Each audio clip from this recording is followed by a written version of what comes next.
to 9 on the positive side. I'm Courtney Courtwright. Thanks so much for joining us this weekend. Throughout the month of March,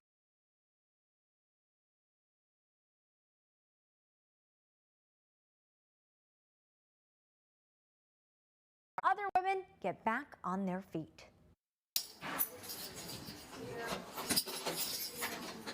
When Tammy Thomas first opened the doors of the Miriam in 2017, when that first girl walked in, it was a reality hit, and we've been going strong ever since. With a background in law enforcement as a drug detective, she felt there was a need for a facility in Carteret County for women in tough situations. It just became obvious that there was so many women that were mistreating, misusing their prescriptions and getting addicted that didn't have long criminal histories. It was kind of isolated. It was a calling from God, she says, to create this space for them. In Jesus' name, amen. Amen. We give from our hearts, and we see that God works in this program and touches these women. So far, over 200 women have gone through the Miriam to find a better life. They graduate and they get a job, they get their kids back. That's worth it. That's worth every tear, every prayer, every crying, every upset, everything we've ever been through together. It's worth it. While visiting, I was able to sit down with some of the women in the program to talk about how Tammy has made an impact on their lives. I'm just so thankful that she's here, because I don't know where I would be if she wasn't here. There's not another Tammy Thomas out there. But Tammy believes that she sees other women be remarkable each and every day. Nobody's asked me to stop my life. Nobody's asked me to say goodbye to my kids and go somewhere that I'm not familiar with and work on myself for 6 months. So I'm not the remarkable one. I serve the remarkable ones. And that was Claire Curry reporting. If you're a fan of ECU football and American Idol, you might be familiar with the name Blake Prohl. He was a wide receiver for the Pirates, and now he's setting his sights on a singing career. He sang In Case You Didn't Know by Brett Young and left the American Idol judges a few weeks ago in awe. He says this was harder than any football game he has ever played in. Football, there's a bunch of people there, obviously, huge stadiums. But there's something about being in a room with just a few people in silence, with football, you got a football helmet on. There's 21 other people on the field with you. There's people yelling, noise. This is silence. And there's Katy Perry, Lionel Richie, and Luke Bryan staring into your soul. So it's pretty intimidating. I would say I've grown a lot. He says none of this would have been possible without his Nana. She's the one who told Blake to audition and even got the chance to stand alongside him as he performed. A very special moment. I watched the episode. A musical theater major at ECU has been awarded a national scholarship. Helena Lapatina received the Cochlear for academic excellence and leadership within the hearing loss community. She was born without a right ear and ear canal. She underwent 5 reconstructive surgeries throughout her childhood and is using music to focus on the positive aspects of her life to inspire others. Your disability doesn't define you, and it's not your identity, and you can use it for positive ways. And so I just love to be able to represent people who can't hear, but they could also create music or sing. She has also been featured in the Netflix documentary Pharrell Williams' Voices on Fire, where she was able to sing along with a choir. She looks forward to continue inspiring people who are just like her. Some say they're America's favorite sandwich crackers. Ahead on 9 on the positive side, the history of a company made right here in North Carolina. For some, it's a go-to snack. One company is known for their sandwich crackers and much more. John Lee takes us inside this popular company. Every day, they roll out the orange cracker carpet. You want the best product, quality product. You want it. Oh, you might think this is cheesy, but watching the Lance Crackers manufacturing process is actually kind of mesmerizing. I've always wanted to work here. The Crump Road facility is owned by Campbell's and churns out some 215 million pounds of all sorts of goodies sold under various brand names. But we're here to tell you about a Queen City creation. As a kid, employee Jacob Martin ate Lance a lot.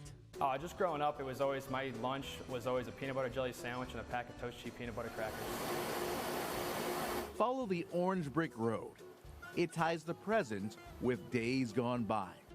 Janice Blakeney started as a packer. Well, I came in 1976. 48 years and ago. I was 21 years old at that time. They started me off with like $1.90 an hour. And to think that Janice has experienced less than half of the Lance history. America's favorite sandwich crackers. They were invented right here in Charlotte. Lance was believed to have the largest company-owned sales force in the country. Quincy White is proud to know all there is to know. I'm the great-granddaughter of the founder of Lance Packing Company. This is Philip Lance. In 1913, he was stuck.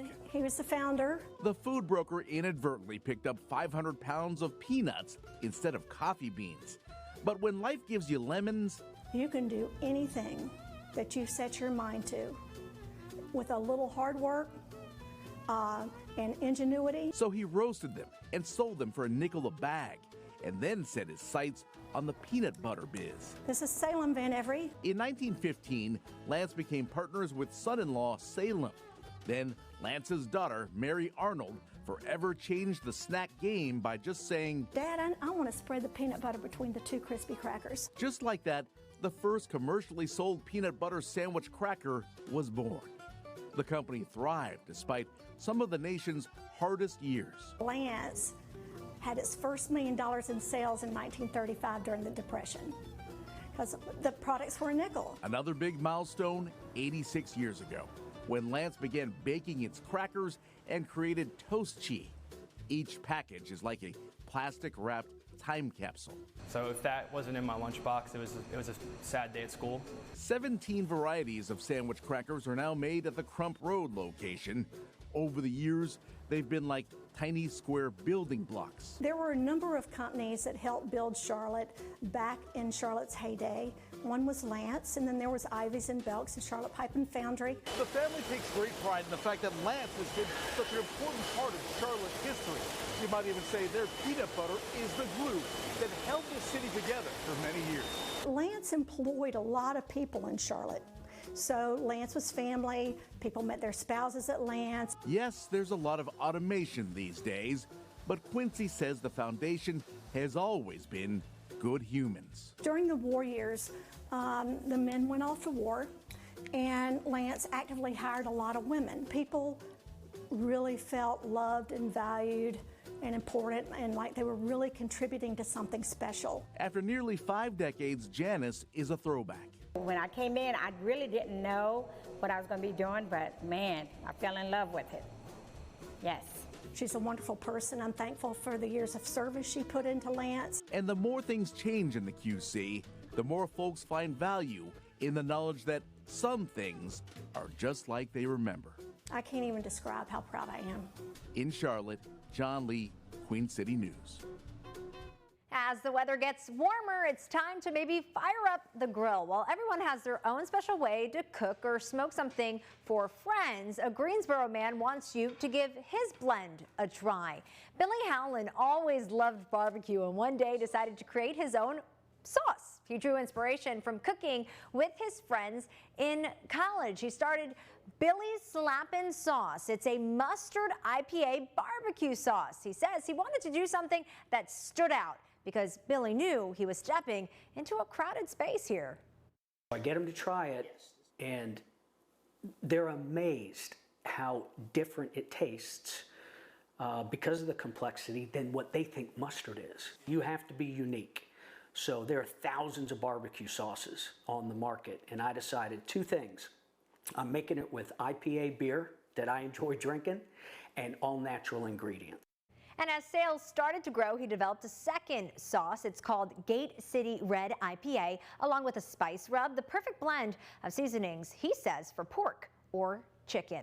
And check out this food truck right here in Eastern North Carolina. It's called Mama y Pampas. They got started in 2017. Co-owner Japone Woolard said he and his wife Natasha are working to show the South what birria is all about. Birria is from the people of Jalisco, although we use brisket and we use chicken, which have always been her meats. That's truly Natasha's recipes. Affordably, nobody can touch. And I say that with true admiration for what she brings.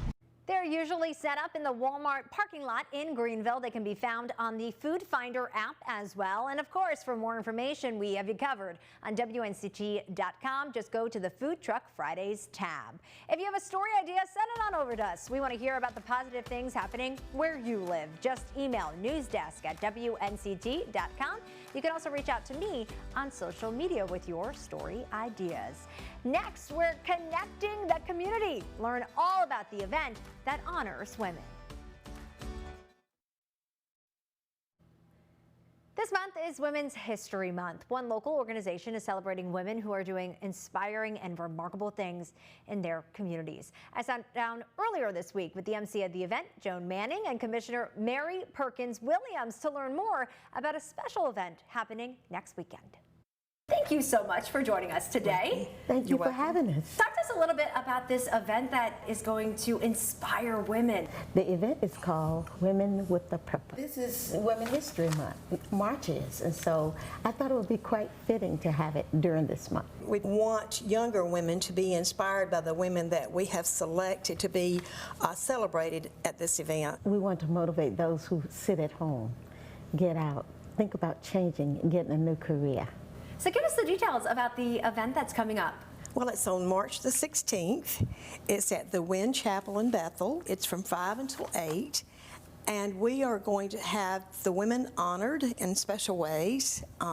We have a booklet that the commissioner has put together with the planning team, and they will have their picture and some of the qualifications that we use to select them for this, and it's the first event that we've ever had. And it's a catered dinner, and it's a paid dinner. The purpose of the show is to raise money to help the Northern Pitt County Improvement Association build a family park. The money that people will pay in order to come will be used very nicely.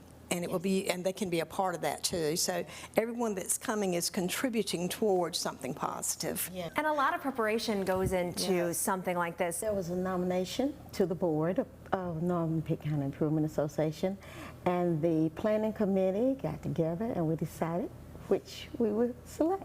These are diverse ladies, and they could be in art and creativity, or they could be in politics, or they could be of any career, and they are a lot of them are actually retired, and they keep on working.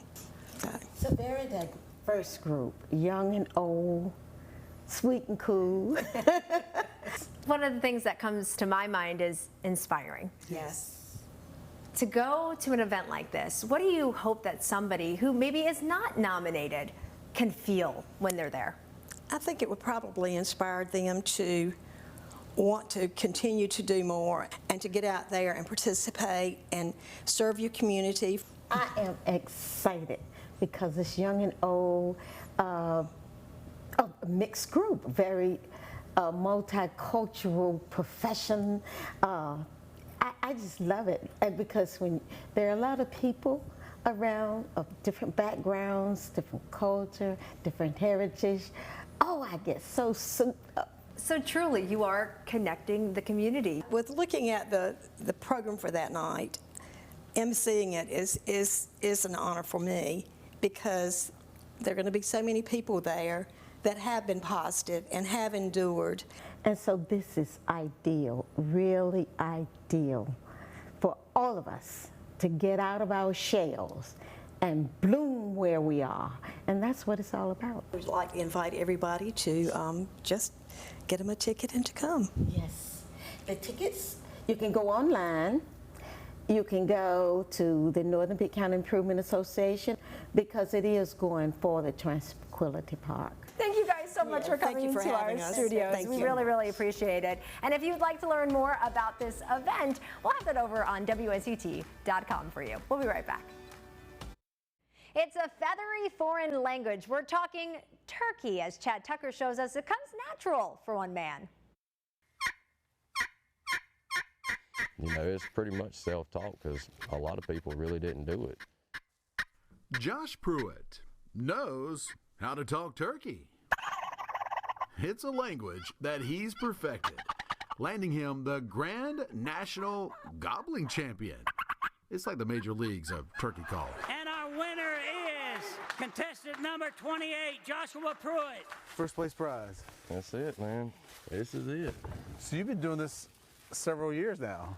Yeah, I actually started in 2013, went to my first contest. He's been speaking the turkey language since he was a kid.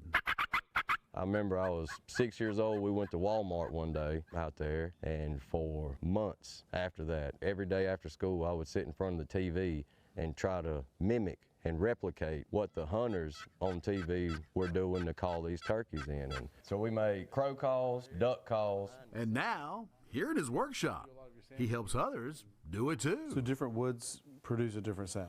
Absolutely. Wood density is key. Helping make the perfect pitch requires knowing the right wood. I said I hand select the finest exotics and domestics that I can get. The right placement. Your stuff on the inside will be different. And style. You can't just glue stuff together, you know. He's already passed down this talent to his kids, who've been recognized for their calls too. You know, it's not as many people getting into it as it probably was back in the day. A natural language that's become second nature. You really love this. I'm ate up with it. In Reidsville. I'm absolutely ate up with it. Looking for Roy's folks. I guess I could play golf. Chad Tucker. But then people will see how really I am terrible at that. Fox 8 News. I'll stick to what I know.